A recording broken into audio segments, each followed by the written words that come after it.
While I know there's many women out there hustling away in their own businesses, planning to have a baby, being pregnant, all of the things, I could not find any resources on how they're planning their maternity leave or planning to have a little time off when bub comes. So that's why I created this video, because at the time of filming, I'm 30 weeks pregnant and I've already started to wind down my business and start planning for some time off once my baby arrives.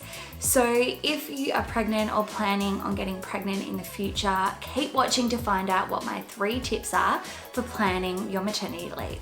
Hello and welcome to my channel. I'm Emiley and I'm a brand and content strategist, and I love helping small business owners just like you build their brands online. So at the time of filming this, I'm in my 3rd trimester, so I'm 30 weeks and D-Day is just around the corner. Since finding out I was pregnant, one of the big question marks I've had is around how do I take some time off once my baby arrives? And for me, I really wanted to make sure I had 3 months of dedicated time off with him, but also a little bit of time to myself in the lead up to his birth. Plus, babies don't always arrive on time, so I couldn't think of anything worse and more stressful than having looming deadlines over my head if he decides to arrive early. So I came up with a bit of a plan for my own maternity leave, and I wanted to share my top 3 tips for how you could create your own time off. So tip 1 is to set a start date. So you want to get really clear on when it is that you want to start maternity leave and start communicating that to your clients. So as a freelancer or content creator, you're going to be working with a lot of clients that maybe have ongoing work with you. So you want to make sure you have a cutoff time of when your maternity leave begins. So generally people want to have about 4 weeks off before their due date, because that's, the time when really baby could come at any time from then.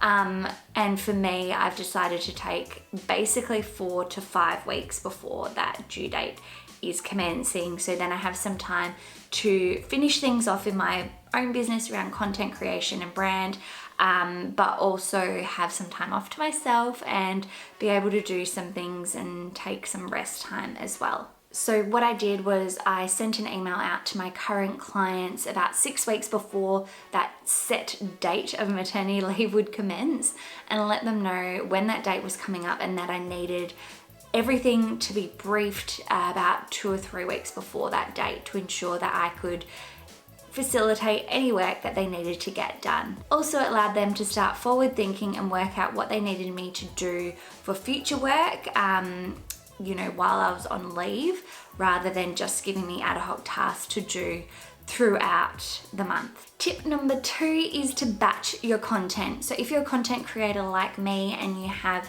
either a blog, a podcast, a YouTube channel, you want to keep that content going as best you can. For me, my YouTube channel is really important to my brand and it's something I've worked really hard on, so I really didn't want to take just 3 months off of no content. So instead, I came up with a plan to create content that would take me to 3 months after his birth. So then I wasn't stressed or feeling like I had to create content during that 3-month period. But I did make one little change though. About a month ago, I started reducing my content from weekly videos to fortnightly. So what this meant was I had created a plan for, it was about 6 months worth of content. So that meant 12 videos to write scripts for, record, edit, upload, write emails to promote, and write social posts to promote as well. So it's definitely not an easy feat. There's a lot of work there. And for me to do 12 videos made so much more sense than trying to push myself to do the full 24. Also, I'm really feeling that in this 3rd trimester, my brain is starting to switch off, especially the creative side. So things like filming are really, really exhausting for me. So I wanted to make sure that I was always delivering great content with great energy, and I decided that by reducing my videos to fortnightly was going to help me achieve that. Once everything's edited, uploaded, all that sort of stuff, I'm going to have it all scheduled and ready to go. So I might check in on the day, because I know my videos go live on a Tuesday, just to make sure everything's working. But other than that, I don't have to lift a finger for a full 3 months after my baby's born, which I think is going to be so great for me to able to stay present and mindful while he's here.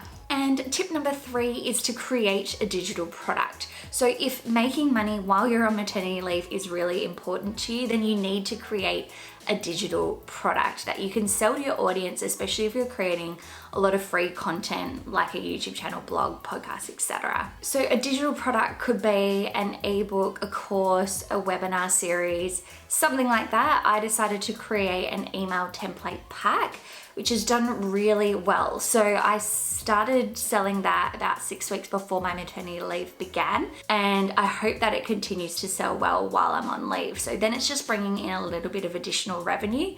Plus it's something I can promote in the free content that I'm creating through those scheduled videos that will be going up on my YouTube channel. So if you want to check out my digital product, the email marketing templates, click on the link in the description below because you'll be able to see how I've put that together.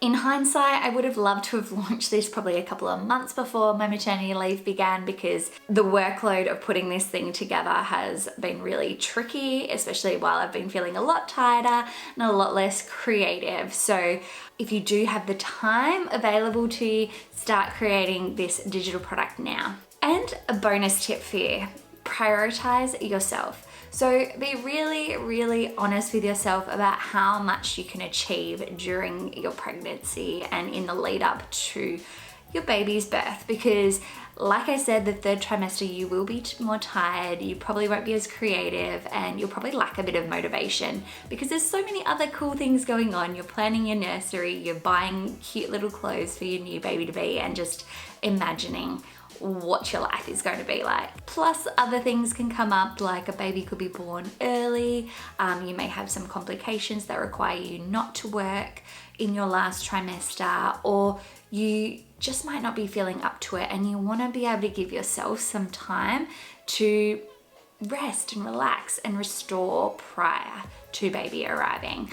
So I would definitely recommend not trying to push yourself, especially in that last trimester, but just try and prioritize what's going to really drive your business forward and what's going to be most important to you while you're on maternity leave. I hope you found this video super useful, and I plan to create another video about coming back to work with a newborn. So if that's something that you're interested in, make sure you comment below because I'd love to hear from you what sort of tips and strategies you'd be looking for.